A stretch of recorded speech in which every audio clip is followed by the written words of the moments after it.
I certainly appreciate Mr. Carlane's honorific titling of doctor. It ain't so, at least not yet. Maybe when this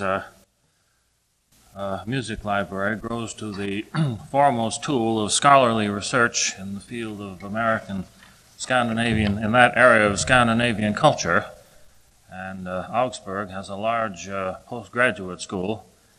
Who knows, maybe I'll come back here and get a doctorate honoris causa. Then the title will stick. Anyway, doctor? No.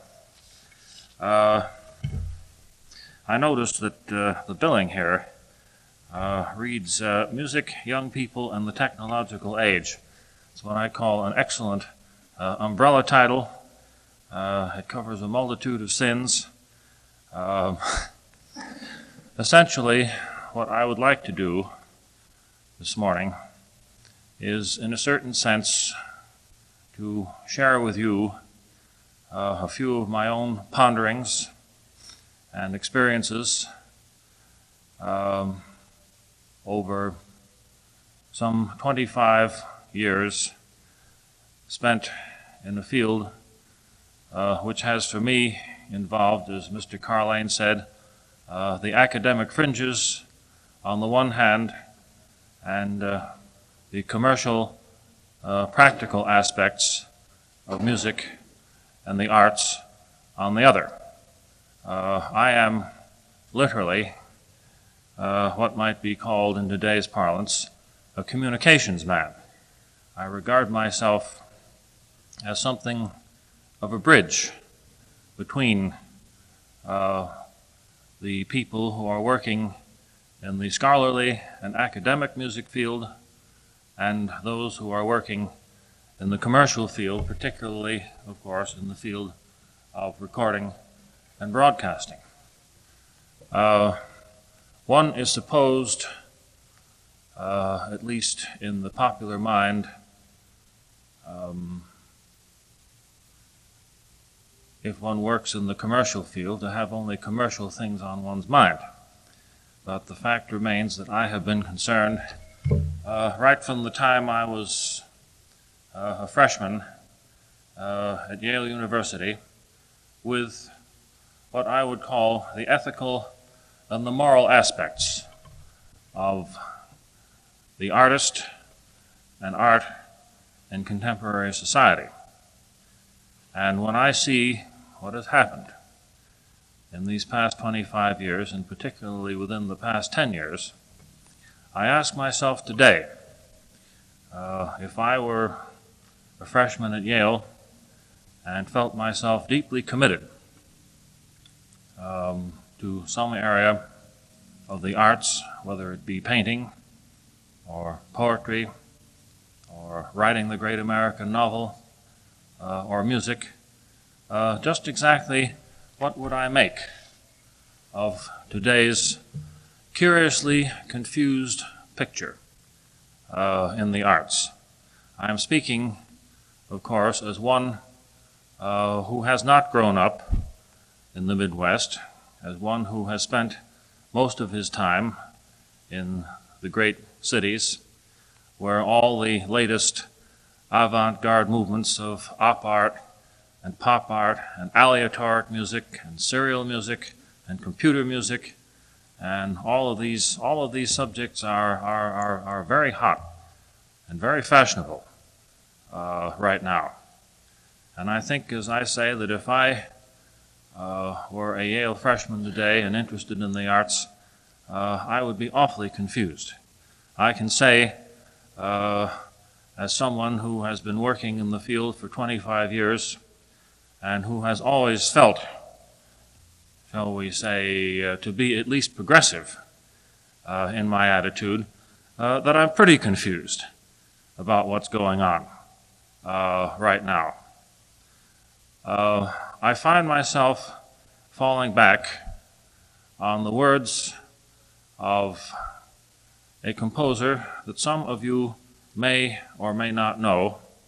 How many of you either have heard the music or know the name of Charles Ives? the American composer. Let's see a show of hands here. How many of you have read any of his writing? That is what he has done other than composition. Well, this Ives fellow was a very interesting one. And in a way, what he wrote and the life he lived represents, for me, and as I say, I've studied this man's work now for some 25 years, it represents one man's solution to the dilemma of the arts and the artist in our time.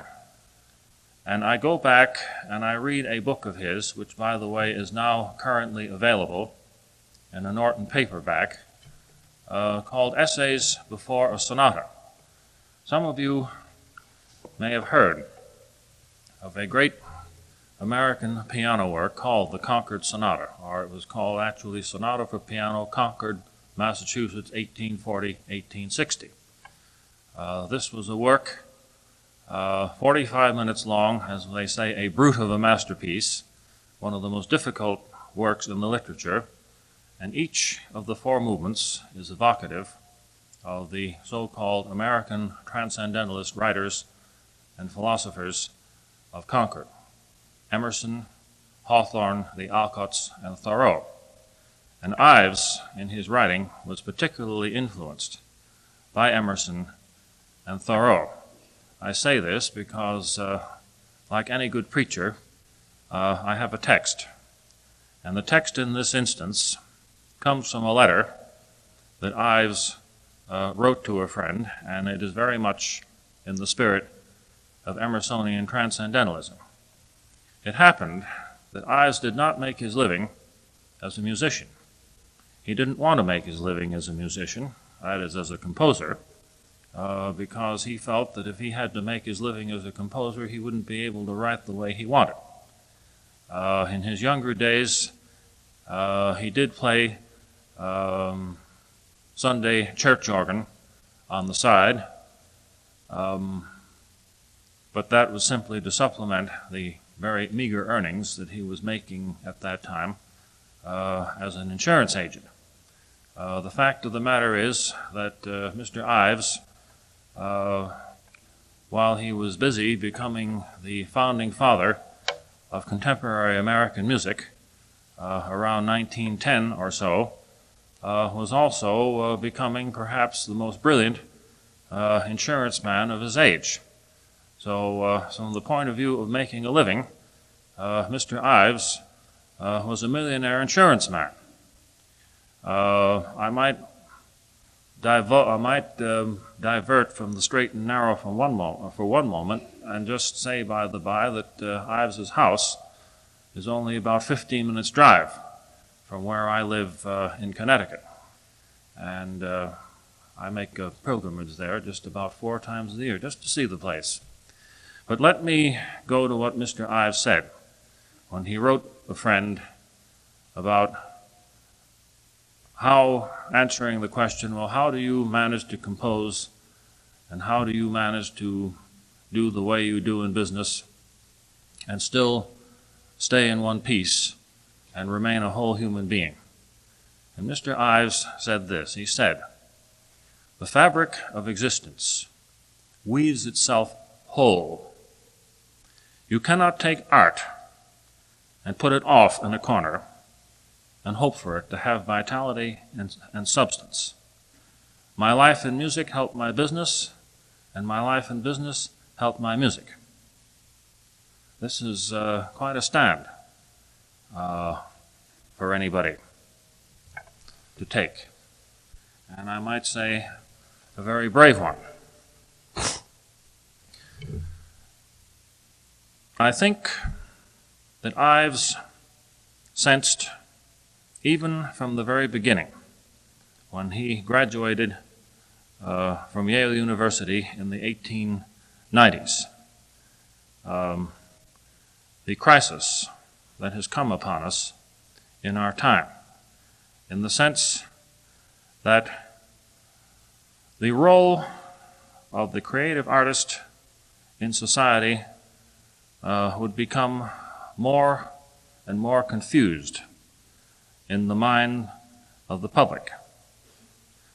There was no question, if we look back with 20/20 hindsight as to who the artist was, let us say, in prehistoric times.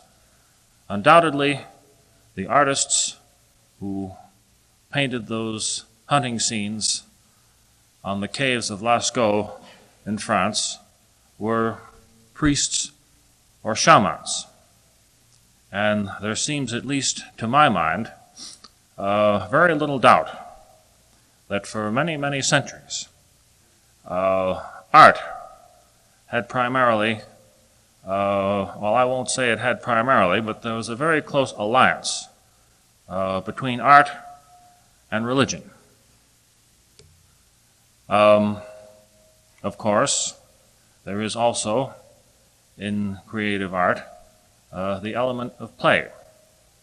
And of course, it is in the element of play that in music, for example, you get the element of virtuosity, of technique for its own sake.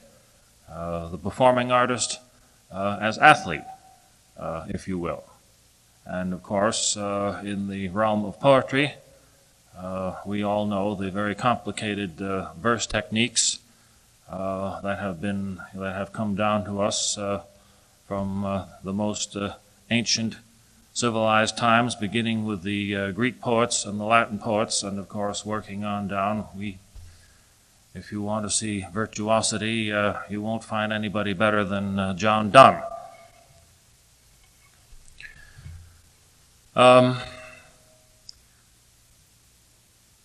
By the time of the Middle Ages, the late Middle Ages, and the Renaissance, and working up through the Baroque, the artist, shall we say, became less, or shall we say the role of the artist as priest, so to speak, or as magician, had practically disappeared. And you had the artist in his role as craftsman. It's well known among musicians that Johann Sebastian Bach, we have no reason to believe that Johann Sebastian Bach thought of himself as necessarily creating immortal masterpieces when he wrote the B minor Mass or any one of the 200 or more church cantatas that have come down to us today.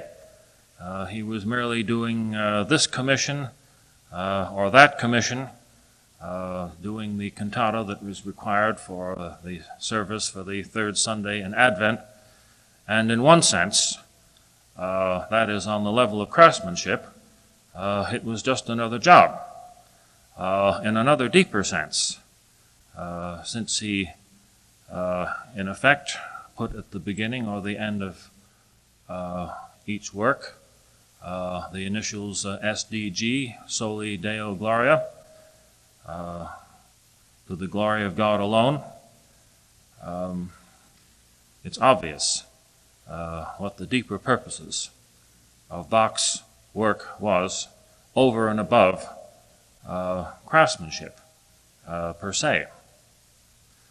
The idea of the artist as hero, shall we say, as an exceptional human being above considerations of,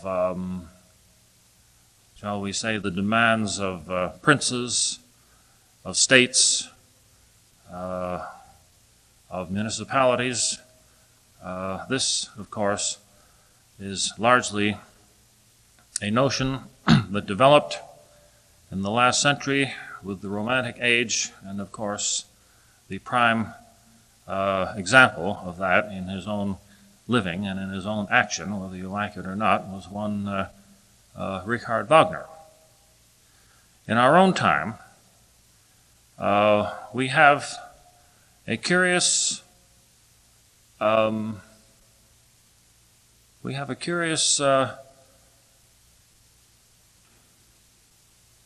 a curiously divided attitude of mind among at least in music, and I would say actually among the art-loving public generally, in which the general public, you might say, still clings to the idea of the artist as hero. And in fact, this is to some extent prevalent among the artists themselves. This is sometimes used as the excuse for, as they say, individualism run rampant to the point where there are artists, creative artists, that literally don't give a hang about the public anymore. One of our most respected composers, one of the most respected avant-garde composers of our time, Milton Babbitt, at Princeton, wrote an article in High Fidelity magazine some years ago in which he almost literally said, the public be damned.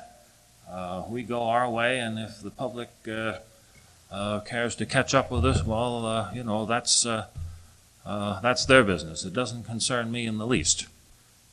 This was, in essence, you know, what he said in this piece. It was kind of shocking. How many of you saw the Stravinsky television program the other night? If you didn't, you really missed something. As you know, Stravinsky is now 83 years old, and they had an interview on this television program in which he got off some rather startling remarks. One, of course, which he has made before, in which he says about the idea that people have that music is supposed to express something. He said, music doesn't express anything. It just expresses itself. Well, of course, if you take that remark simply as Stravinsky said it, you know, that's one thing. But if you extend it, and he did extend it to some extent on that television show the other night, what Stravinsky was really saying, or what the way he elaborated it, was to say, well, if music expresses anything, it is not inherent in the music itself, it is what people read into it. And I myself would extend that remark by saying, all right, the music may not express anything inherently, but what you, Joe Blow, read into the piece is one thing, and what I, David Hall, read into the piece is another thing, and each one is entitled to think this music expresses what we want, you know, what we as individuals want it to express. But as I say, this was a very, very interesting and I think very significant remark that Mr. Stravinsky made the other night.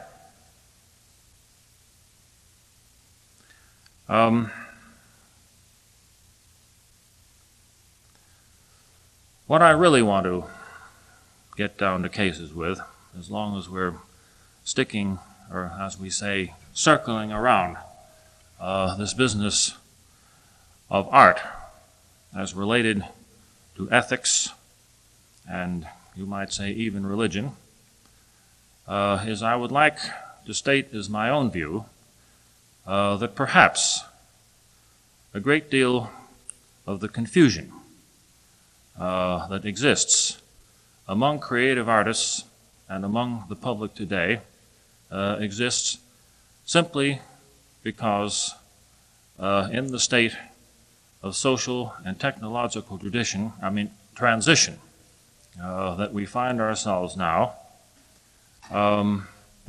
there seems to be no generally accepted framework of values.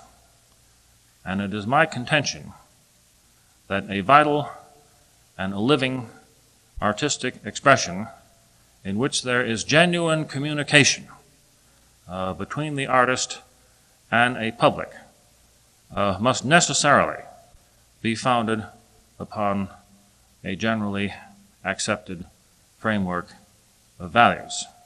Certainly this explains, to some extent, the greatness, if you will, of the art of Bach, of Mozart, of Beethoven.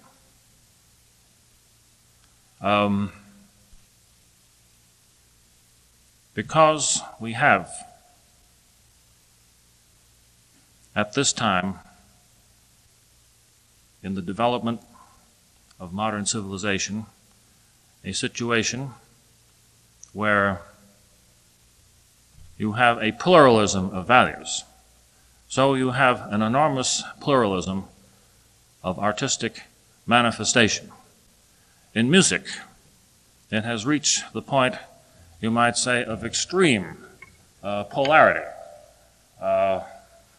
of disparate, schizophrenic manifestations, so that if one examines the avant-garde, the most advanced music being composed today by young composers, you find at one extreme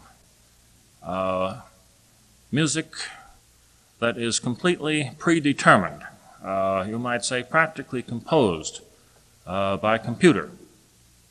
The music of this composer that I mentioned a moment ago, Milton Babbitt, is a case in point. And at the other extreme, you have all of these experiments in what they call aleatoric or chance music, where a composer like John Cage will, for all practical intents and purposes, take a pen or something and just throw it, just throw the ink at a piece of graph paper, and then, shall we say, improvise on whatever happens to come out of that. You have perhaps read about some of the concerts of John Cage and David Tudor, in which they do this sort of thing and other things that, well, shall we say, by the standards in which I was brought up musically, would seem to be fairly outlandish. You have a situation in music today where the conventional symphony orchestra or string quartet has been extended and developed in terms of sonority patterns. It's been, well, shall we say, the conventional symphony orchestra and string quartet is a very old hat. Today, you can write music by electronic means, which has possibilities of fine degrees of pitch, of dynamics, of range from the highest to the lowest, of combinations of tonal combinations that were absolutely undreamed of, even 50 or 60 years ago. Even, shall we say, noise, what we used to be considered noise, is now considered a legitimate part of the materials for creative use by today's composer. You have a situation today where the means of communication all around the world, by television, satellite, wireless, have become so rapid that where even 25 or 30 years ago, if some contemporary work made a great sensation in Vienna or Rome, or for that matter Sydney, Australia, it might take anywhere from 1 to 3 years before the impact of this work became known among, let us say, the progressive or modern musical circles in New York. Today, if somebody sneezes in South Africa, you know it in New York tomorrow. The effect of this on the creative artist, that is particularly if he is a creative artist who is intent on keeping up with the very latest fashion, is that he has hardly time to develop, shall we say, his own style before he has to start playing around with something new. And of course, from the point of view of the audiences for the arts, whether it's painting or poetry or music, you hardly have a chance to absorb, let us say, the repertoire of one period before they're throwing something else at you that is completely and utterly out of this world.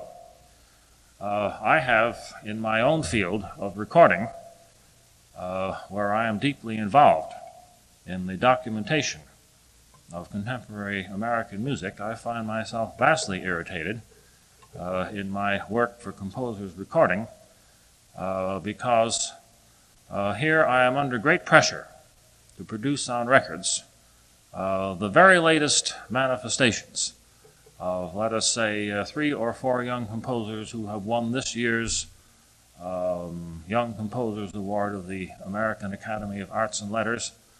And I say, well, gee, that's all well and good, but you know, I would like also to record some of the American works of the 1940s and the 1950s that have never been recorded and which have been played once or twice, because if we don't put these things on records, nobody is ever going to have a chance to absorb what has been going on. They are throwing things at us so fast through these media of communication, through the television, through the radio, through the issuance of heaven knows how many LP records, through the publicity that comes in the newspapers and the magazines, that it seems to me to have become literally impossible to absorb decently by one man in one lifetime the total cultural manifestation of a given generation. And then the other effect that this, shall we say, over-communication has had on artists and composers, and this is something that you people here, I think, will particularly appreciate, is that the sense of place, the sense of nationality, if you will, in the arts is rapidly disappearing, at least so far as the cultivated arts are concerned. As director of the Music Center for the American Scandinavian Foundation, I was, of course, primarily involved in exposing and disseminating to professional and scholarly and also quarters in this country and also to the general public by every means possible the music of Scandinavian composers since Sibelius and Grieg. And while these composers, such as Hilding Rosenberg, whose concerto for strings was on last night's program, Lars-Erik Larsson, the young Danes, the young Norwegians, of course, let's see, Norwegians like Harald Severud, for example, while the works of these composers from Scandinavia certainly showed the influence of what was going on in contemporary music circles in Europe at that time, the music did not entirely lose its sense of place. There was a definite quality to the music of Severud, which was distinctively Norwegian. In that Rosenberg concerto last night, there is a certain elegance that is certainly part and parcel of the craftsmanship that one finds in the contemporary applied arts of Sweden, whether it be their glass or their metalwork, or their textiles, and so on. However, what has happened in the last 10 years has been something of a mad rush on the part of every advanced composer in the direction of what is known as the serial style, and then tape music, and then aleatoric music.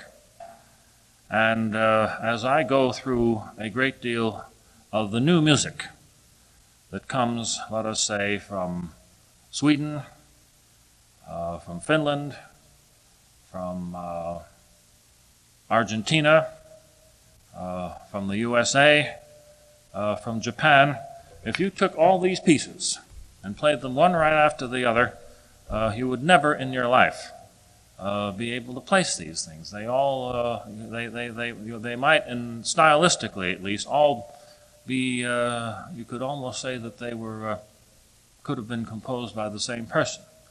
The sense of place to a very considerable extent seems to be giving way in the arts to what I have chosen to call a kind of faceless cosmopolitanism. I don't know how long things are going to go on this way. There have been alternate solutions proposed, which I will go into in just a moment here. But I do want to say that going back to the idea of polarity, you might say Newton's notion of every action producing its opposite and equal reaction.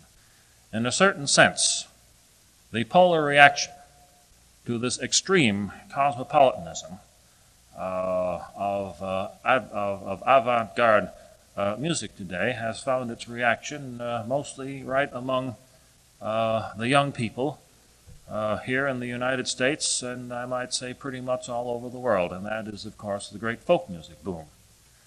So that against the tremendously complex, faceless cosmopolitanism of this avant-garde music, perhaps you have the young people reacting with their guitars and, shall we say, a return to a kind of simple, down-home music that gives one a sense of place.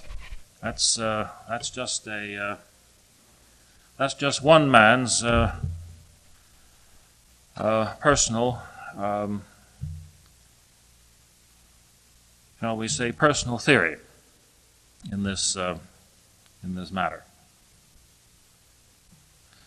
I want to get away from the purely creative aspect of the arts for a moment and touch briefly on another matter that has concerned me very much in my work on the academic fringes, so to speak.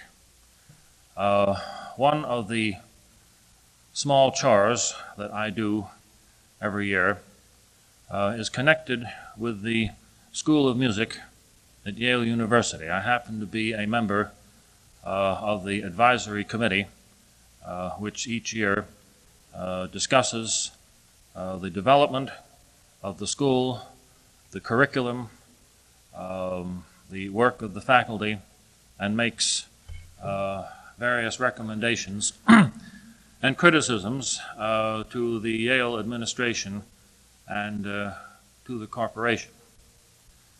And one of the things that has interested me enormously in this field, and here I am talking about a school which is devoted primarily to training professional musicians, is the fact that so many of our professional conservatories in this country are so intent on training composers, intent on training performers to be super virtuosi on violin or piano, wind instruments, voice, and so on. And yet, a fair number of the students who come to these schools with, as they say, stars in their eyes, figuring, well, when I get my degree and I have won this prize and that prize and the other prize, that I have a great career ahead of me as a composer or as a concert pianist or as a future singer for the Metropolitan Opera. A lot of them find out, of course, when they get out of school that the story is quite different. And I have found it singularly unfortunate in the instance of most conservatories in this country that they do not have seminars in the graduation year in which they inform the students, the graduating students in their respective fields, about the facts of life when it comes to, shall we say, having to make a living at the art that they have chosen to commit themselves to. Thus, shall we say, you find your budding virtuoso violinist probably having, instead of, unless he is lucky enough to have a very wealthy patron backing him, or unless he is lucky enough to score a great success while he is still a student, giving a town hall recital or something like that, they wind up, as they say, drudging away in a theater pit orchestra, playing for house orchestra in television, insofar as they have any house orchestras in television anymore. It can get to be, as they say, very disillusioning. And it is my own very strong feeling that the conservatories in this country, the Eastman schools, the Curtis schools, and I might say even the Augsburg colleges, would do very well from time to time to have occasional seminars or convocations for music students in which, let us say, a representative, an intelligent representative from the Musicians Union would discuss the situation of the working instrumental musician, in which somebody from the broadcast field would say something about the possibilities for the musically trained person in the broadcasting industry, whether as a producer, as a editor for television videotapes, which is something that needs a certain amount of musical know-how, and likewise the people in the recording industry would come in and discuss the opportunities for musically trained people as arrangers, again as tape editors, as producers of recordings, even, shall we say, as program note writers. There are many, many areas in which one can make a living in music, and a rather comfortable one, without necessarily falling into the disillusion that can happen if one goes to school solely with the idea that he is going to be a great virtuoso or a great composer. The fact of the matter is that if one dedicates oneself to the creative end of an art, or if one dedicates oneself solely to the idea of being a great performer, this is something in which, shall we say, you are, it takes such tremendous perseverance, well, it's more than getting married. It takes absolute single-minded dedication. And there aren't many of us who have that kind of single-mindedness in us. So perhaps the answer for most of us, shall we say, who have a creative urge, and I think we all do, and I think we all ought to use it, is to remember that there is a difference between employing one's creative urge, as they say, on the side, and dedicating oneself to it wholly and completely. Because if you dedicate yourself to it wholly and completely, then the problem of earning a living becomes an extremely difficult one.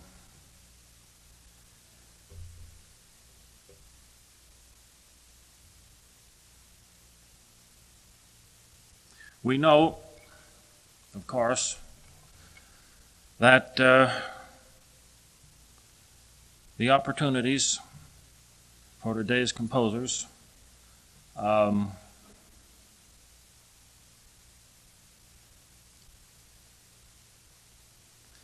lie chiefly, if they are going to dedicate themselves to composing, in the academic field, in the sense that many of them become teachers. Some of them become performers.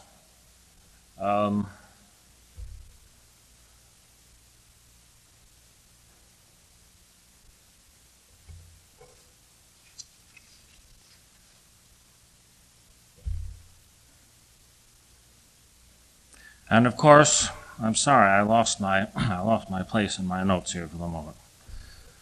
And of course, one of the major elements that has come into the field of the creative arts in terms of financial encouragement has been the enormous number of grants and fellowships that are available for people, shall we say, that at least in the eyes of their academic peers and in the eyes of the screening committees for the foundations that give out these fellowships, there is this to give you a start.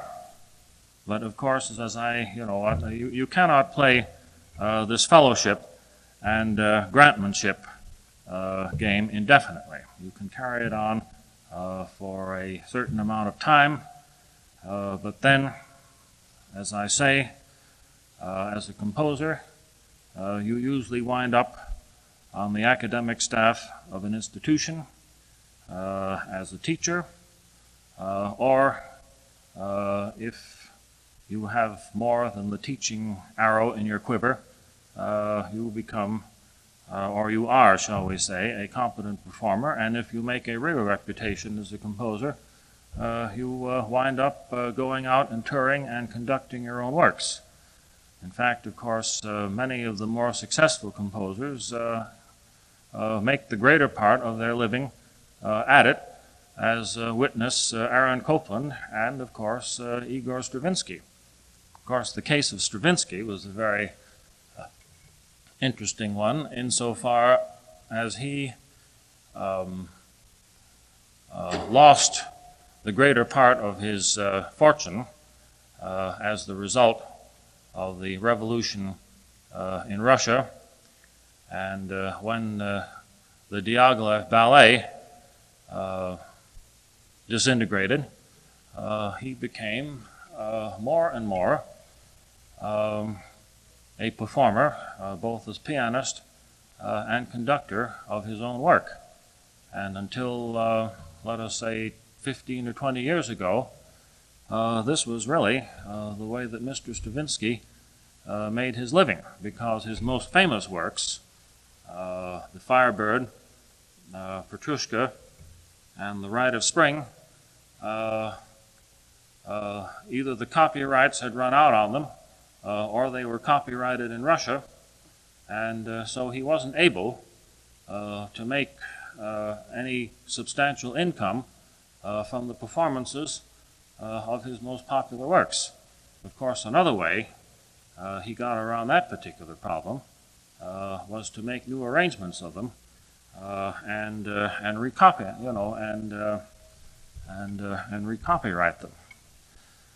Getting back to this business of career, I've mentioned, of course, fellowships and grants, teaching, which can be private or institutional, and of course, as we know, perhaps the biggest single area for making a living in music, even today, is public school music teaching. This, of course, is an absolutely tremendous field. Performing, which I've already mentioned, as soloist or as part of an organization. Then, of course, there are many administrative areas in music, whether it be concert or orchestral management, educational administration, and of course there are any number of music publishers and film companies which need the services of people who are both musically trained on the one hand and who have an aptitude for business on the other. And I have already mentioned, of course, broadcasting. Journalism involves a great deal more than just music criticism these days. There is a great deal of work for the musically trained person in the field of program annotation, as I say, since there are so many recordings coming out.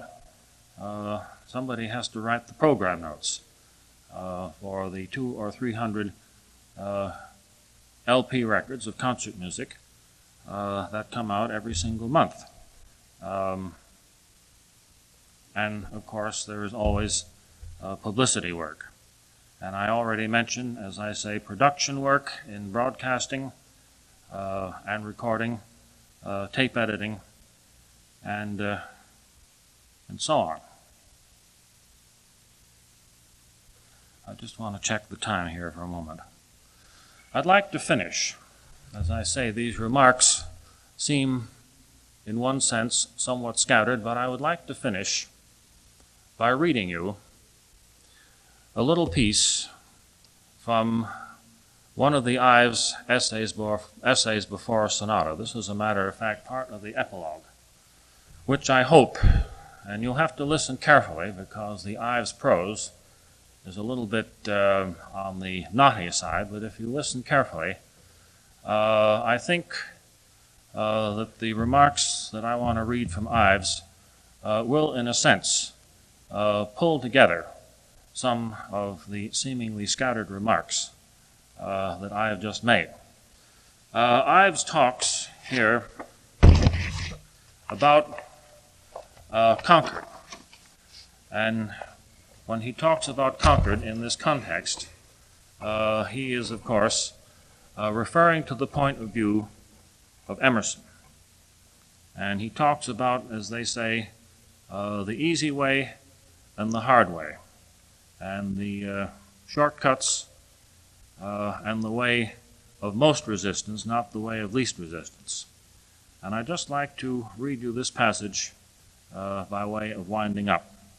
He says here, "There comes from Conquered an offer to every mind, the choice between repose and truth. And God makes the offer, take which you please. Between these, as a pendulum, man oscillates. He in whom the love of repose predominates will accept the first creed, the first philosophy, the first political party he meets, most likely his father's.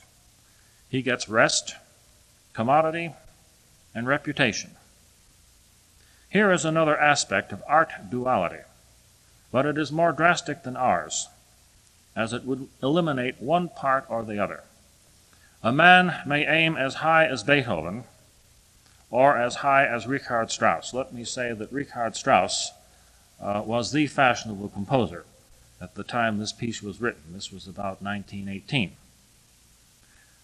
In the former case, the shot may go below the mark.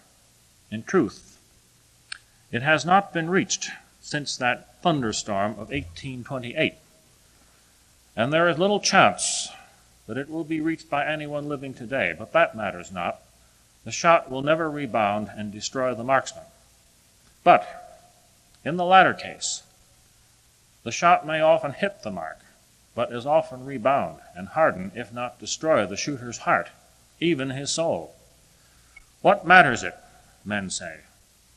He will then find rest, commodity, and reputation. What matters it if he find there but few perfect truths? What matters, men say? He will find there perfect media, those perfect instruments of getting in the way of perfect truths. The choice tells why Beethoven is always modern and Strauss always medieval. Try as he may to cover it up in new bottles. He has chosen to capitalize a talent. He has chosen the complexity of media, the shining hardness of externals, repose, against the inner invisible activity of truth. He has chosen the first creed, the easy creed, the philosophy of his fathers, among whom he found a half-idiot genius, Nietzsche. His choice naturally leads him to glorify and to magnify all kinds of dull things, a stretched-out Geiger music, which in turn naturally leads him to windmills and human heads on silver platters. Magnifying the dull into the colossal produces a kind of comfort, the comfort of a woman who takes more pleasure in the fit of fashionable clothes than in a healthy body, the kind of comfort that has brought so many adventures of baby carriages at county fairs, the sensations of teddy bears smoking their first cigarette, on the program of symphony orchestras of 100 performers, the lure of the media, the means, not the end, but the finish. Thus, the failure to perceive that thoughts and memories of childhood are too tender and some of them too sacred to be worn lightly on the sleeve. Life is too short for these 100 men, to say nothing of the composer and the dress circle, to spend an afternoon in this way. They are but like the rest of us and have only the expectancy of the mortality table to survive, perhaps only this piece. We cannot feel that a too great desire for repose accounts for such phenomena. A manuscript score is brought to a concertmaster. He may be a violinist. He is kindly disposed. He looks it over and casually fastens on a passage. That's bad for the fiddles. It doesn't hang just right. Write it like this. They'll play it better. But that one phrase is the germ of the whole thing. Never mind, it will fit the hand better this way, it will sound better. My God, what has sound got to do with music? The waiter brings the only fresh egg he has, but the man at breakfast sends it back because it doesn't fit his egg cup. Why can't music go out in the same way it comes into a man without having to crawl over a fence of sounds, thoraxes, catguts, wire, wood, and brass? Consecutive fifths are as harmless as blue laws compared with the relentless tyranny of the media, the instrument. There is the perennial difficulty. There is music's limitation. Why must the scarecrow of the keyboard, the tyrant in terms of the mechanism, be it Caruso or a Jew's harp, stare into every measure? Is it the composer's fault that man has only 10 fingers? Why can't a musical thought be presented as it is born, perchance a bastard of the slums or a daughter of a bishop? And if it happens to go better later on a bass drum than upon a harp, get a good bass drummer. That music must be heard is not essential. What it sounds like may not be what it is. Perhaps the day is coming when music believers will learn that silence is a solvent that gives us leave to be universal rather than personal. Some fiddler was once honest or brave enough, or perhaps ignorant enough, to say that Beethoven didn't know how to write for the violin. That, maybe, is one of the many reasons Beethoven is not a virtuoso. Another man says Beethoven's piano sonatas are not pianistic. With a little effort, perhaps, Beethoven could have become a Thalberg. His symphonies are perfect truths, and perfect for the orchestra of 1820.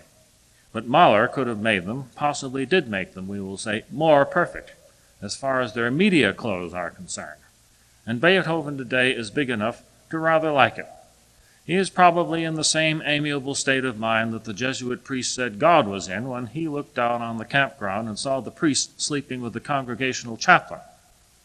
Or in the same state of mind you'll be in when you look down and see the sexton keeping your tombstone up to date. The truth of Joachim offsets the repose of Paganini and Jan Kubelik. The repose and reputation of a successful pianist, whatever that means, who plays Chopin so cleverly that he covers up a sensuality, and in such a way that the purest-minded see nothing but sensuous beauty in it, which, by the way, doesn't disturb him as much as the size of his income tax. The repose and fame of this man is offset by the truth and obscurity of the village organist who plays Lowell Mason and Bach with such affection that he would rather give his life than lose them. The truth and courage of this organist, who risks his job to fight the prejudice of the congregation, offset the repose and the large salary of a more celebrated choirmaster, who holds his job by lowering his ideals, who is willing to let the organ smirk under an insipid, easy-sounding barcarolle for the offertory, who is willing to please the sentimental ears of the music committees and its wives, who is more willing to observe these forms of politeness than to stand up for a stronger and deeper music of simple devotion and for a service of a spiritual unity, the kind of thing that Mr. Bossett, who owns the biggest country place, the biggest bank, and the biggest house of God in town, for is it not the divine handiwork of his own pocketbook, the kind of music that this man, his wife, and his party of property right in pews can't stand because it isn't pretty. The doctrine of this choice, meaning between repose and the other, may be extended to the distinction between literal enthusiasm and natural enthusiasm, right or wrong notes, good or bad tones against good or bad interpretation, good or bad sentiment, or between observation and introspection, or to the distinction between remembering and dreaming. Strauss remembers, Beethoven dreams. We see this distinction also in Goethe's confusion of the moral with the intellectual. There is no such confusion in Beethoven. To him they are one. It is told, and the story is so well known that we hesitate to repeat it here, that both these men were standing in the street one day when the emperor drove by. Goethe, like the rest of the crowd, bowed and uncovered, but Beethoven stood bolt upright and refused even to salute, saying, "Let him bow to us, for ours is a nobler empire." Goethe's mind knew this was true, but his moral courage was not instinctive. The remembering faculty of repose throws the mind in unguarded moments quite naturally towards manner. Thus, to the many things the media can do, it brings on an itching to overuse them, to be original, if anyone will tell what that is. With nothing but numbers to be original with, we are told that a conductor of the orchestra has written a symphony requiring an orchestra of 150 men. If his work perhaps had 150 valuable ideas, the 150 men might be justifiable. But as it probably contains not more than a dozen, the composer may be unconsciously ashamed of them and glad to cover them up under 150 men. A man may become famous because he is able to eat 19 dinners a day, but posterity will decorate his stomach, not his brain. Manner breeds a cussed cleverness only to be clever, a satellite of super-industrialism, and perhaps to be witty in the bargain, not the wit and mother wit, but a kind of indoor artificial mental arrangement of things quickly put together which have been learned and studied. It is of the mental and stays there, while humor is of the emotional and of the approaching spiritual. Even Dukas and some other Gauls, in their critical heart of hearts, may admit that wit in music is as impossible as wit at a funeral. The wit is evidence of its lack. Mark Twain could be humorous at the death of his dearest friend, but in such a way as to put a blessing into the heart of the bereaved. Humor in music has the same possibilities, but its quantity has a serious effect on its quality. Inverse ratio is a good formula to adopt here. Comedy has its part, but wit never. Strauss is at his best in these lower rooms, but his comedy reminds us more of physical fun rather than comedy in the Meredithian sense, as Mason suggests. Meredith is a little too deep or too subtle for Strauss, unless it be granted that cynicism is more a part of comedy than a part of refined insult. Let us also remember, well, this is an in reference here, that Mr. Diston, not Mr. Strauss, put the funny notes in the bassoon. A symphony written only to amuse and entertain is likely to amuse only the writer and him not long after the check is cashed. Genius is always aesthetic, and piety, and love. Thus Emerson reinforces God's offer of this choice by a transcendental definition. The moment a famous violinist refused to appear until he had received his check, at that moment precisely, assuming for argument's sake that this was the first time that materialism had the ascendancy in this man's soul, at that moment he became but a man of talent, incidentally a small man and a small violinist, regardless of how perfectly he played, regardless to what heights of emotion he stirred his audience, regardless of the sublimity of his artistic and financial success. D'Annunzio, it is told, becoming somewhat discouraged at the result of some of his Fiume adventures, said, "We are the only ideal at the moment of careless impulse. But if it is taken at its face value, the moment it was made, that moment his idealism started downhill. A grasp at monopoly indicates that a sudden shift has taken place from the heights where genius may be found to the lower planes of talent. The mind of a true idealist is great enough to know that a monopoly of idealism or of wheat is a thing nature does not support." A newspaper music column prints an incident, so how can we assume that it is not true? Of an American violinist who called on Max Reger to tell him how much he, the American, appreciated his music. Reger gives him a hopeless look and cries, "What, a musician, and not speak German?" At that moment, by the clock, regardless of how great a genius he may have been, before that sentence was uttered, at that moment he became but a man of talent. For the man of talent affects to call his transgression of the laws of sense trivial and to count them nothing, considered with his devotion to his art. His art never taught him prejudice, or to wear only one eye. His art is less for every deduction from his holiness, and less for every defect of common sense. And this common sense has a great deal to do with this distinguishing difference of Emerson's between genius and talent, repose and truth, and between all evidences of substance and manner in art. Manner breeds partialists. Is America a musical nation? If the man who is ever asking this question would sit down and think something over, he might find less interest in asking it. He might possibly remember that all nations are more musical than any nation, especially the nation that pays the most, and pays the most eagerly, for anything after it has been professionally rubber-stamped. Music may be yet unborn. Perhaps no music has ever been written or heard. Perhaps the birth of art will take place at the moment in which the last man who was willing to make a living out of art is gone and gone forever. In the history of this youthful world, the best product that human beings can boast of is probably Beethoven, but maybe even his art is nothing in comparison with the future product of some coal miner's soul in the 41st century. And the same man who was ever asking about the most musical nation is ever discovering the most musical man of the most musical nation. When particularly hysterical, he shouts, "I have found him, Smith Grabholz, the one great American poet. At last, here is the Moses the country has been waiting for." Of course, we all know that the country has not been waiting for anybody, and we have many Moseses always with us. But the discoverer keeps right on shouting, "Here is the one true American poetry. I pronounce it the work of a genius. I predict for him the most brilliant career. For his is an art that, for his is a soul that, for his is a..." And Grabholz is ruined. But ruined not alone by this perennial discoverer of pearls in any oyster shell that treats him the best, but ruined by his own Grabholz's talent. For genius will never let itself be discovered by a man. Then the world may ask, can the one true national this or that be killed by its own discoverer? No, the country replies, but each discovery is proof of another impossibility. It is a sad fact that the one true man and the one true art will never behave as they should except in the mind of the partialist whom God has forgotten.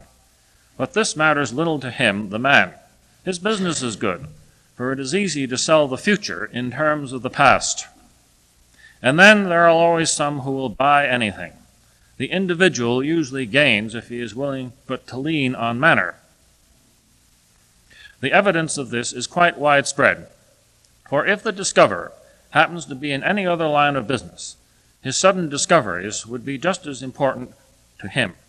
In fact, the theory of substance and matter in art and its related dualisms, repose and truth, genius and talent, etc., may find illustration in many, perhaps most, of the human activities.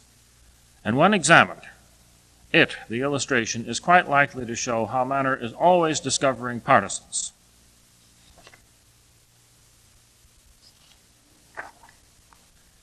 The intensity today with which techniques and media are organized and used tends to throw the mind away from a common sense and toward manner, which is to say this infatuation with style, and thus to resultant weak mental states. For example, the Byronic fallacy, that one who is full of turbid feeling about himself is qualified to be some sort of an artist. In this relation, manner also leads some to think that emotional sympathy for self is as true as conscious. He is on the easy path